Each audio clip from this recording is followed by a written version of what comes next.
ஓம் சரவண பவ.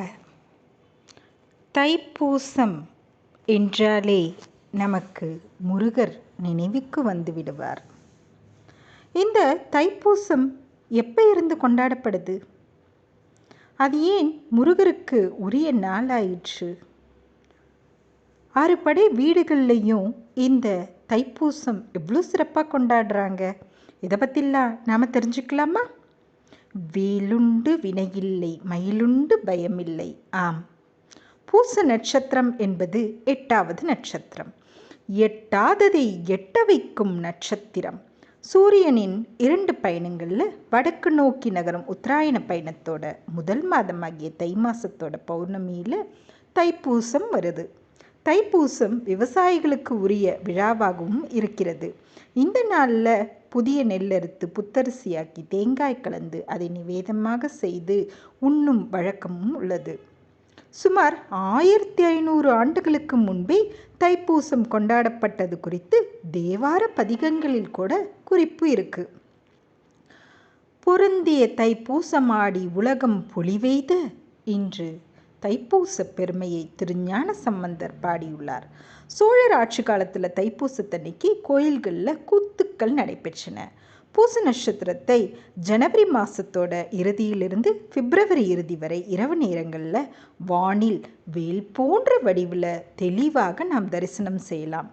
வேலின் வடிவம் ஞான வடிவம். அதனால்தான் அதன் பெயரே ஞானவேல், வெற்றிவேல் என்றெல்லாம் சொல்கின்றோம். அந்த வேலை வைத்திருப்பதாக வேலவன் இருப்பதால் தான் தைப்பூசம் முருகருக்கு உரிய நாளாயிற்று. அறிவால் தான் அறியாமையை அகற்ற முடியும், ஒளியால் தான் இருளை அகற்ற முடியும் அல்லவா? அசுரத்தனம் அப்படின்றது இருட்டு, அந்த அறியாமை மயக்கம். அதனை அகற்றும் அறிவு ஒளி முருகனின் வேல். அதனை அகற்றும் அழகும் வீரமும் நிறைந்த தெய்வம் முருகன். பழனியில் தைப்பூசம் எப்படி கொண்டாடப்படுது? பழனியில் இந்த விழா பிரம்மோற்சவமாக கொண்டாடப்படுகிறது. தைப்பூசம் அப்படின்னு சொன்னாலே எல்லாருக்கும் பழனி தான் ஞாபகம் வரும். அங்கே தேரோட்டம் சிறப்பாக நடைபெறுது. 10 நாட்களும் கொடியேற்றப்பட்டு விழா நடைபெறுகிறது. வள்ளி மற்றும் தெய்வானையுடன் திருமண கோலத்தில் ரத வீதிகளில் முருகன் உலா வருகின்றார். 10ஆம் நாள் தெப்போற்சவம் கூட நடைபெறுகிறது.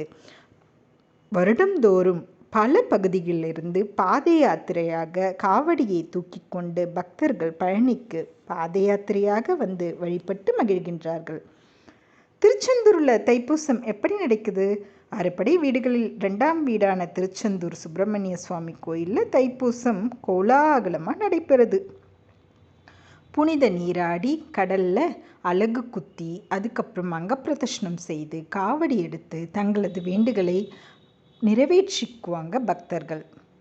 தைப்பூச திருவிழாவிற்காக அதிகாலை 1 மணிக்கு நடை திறக்கப்பட்டு 1:30 மணிக்கு விஸ்வரூப தரிசனம், 2 மணிக்கு உதயமார்த்தாண்ட அபிஷேகம், காலை 7:30க்கு அஸ்திரதேவர் தீர்த்தவாரி நடைபெறும். காலை 10:30 மணிக்கு உச்சிக்கால அபிஷேகமும் 12 மணிக்கு உச்சிக்கால தீபாராதனையும் நடைபெறும். அதன் பின்னர் சுவாமி அலைவாய் குகந்த பெருமான் வடக்கு ரத வீதியில் உள்ள தைப்பூச மண்டபத்திற்கு செல்வார். அங்கு சுவாமிக்கு சிறப்பு அபிஷேகம் மற்றும் அலங்காராத தீபாராதனை எல்லாமே நடைபெறும்.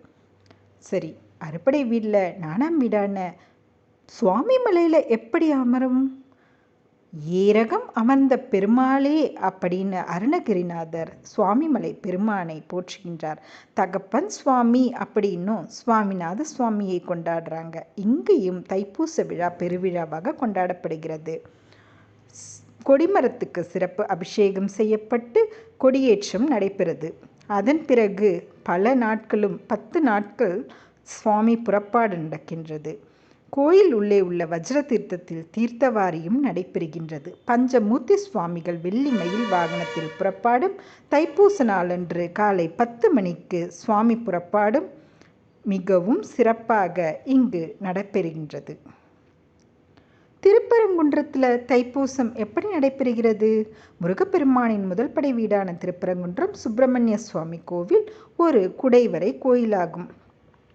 ஆண்டுக்கு ஒரு முறை உற்சவர் சுப்பிரமணிய சுவாமி தெய்வானையும், மலையடிவாரத்தில் உள்ள பழனியாண்டவர் கோயிலில் உள்ள உற்சவர் முத்துக்குமார சுவாமி தெய்வானையும் சந்நிதி தெரு, மேலரத வீதி, கீழரத வீதிகளில் எழுந்தருளி பக்தர்களுக்கு அருள் பாலிக்கின்றார்கள். மருதமலையில் தைப்பூசம் எப்படி நடைபெறுகிறது? கோவை மாவட்டத்தில் புகழ்பெற்ற மருதமலை இங்கே தைப்பூச பெருவிழா அன்னைக்கு தேரோட்டம் சிறப்பாக நடைபெறுது. சுவாமி பக்தர்களுக்கு எழுந்தருளி அருளாசி தருகின்றார். விழாவின் நிகழ்வுகளில் ஒன்றாக திருக்கல்யாணமும் இங்கு சிறப்பாக நடைபெறுகின்றது. சுப்பிரமணிய சுவாமி வள்ளி தெய்வானையுடன் எழுந்தருள காலை 11 மணிக்கு தேரோட்டம் தொடங்கும். அரகரா அரகரா என்று பக்தி முழக்கத்துடன் திருத்தேரை வடம் பிடித்து இழுக்கும் நிகழ்வு தைப்பூசத்தின் சிறப்பு அம்சம். காவடியின் தத்துவத்தை பற்றி நாம் அடுத்த ஆடியோவில் கேட்டு தெரிந்து கொள்ளலாமா? தைப்பூசம் பற்றி உங்களுடன் பகிர்ந்து கொள்பவர் திருமதி பிரவீனா.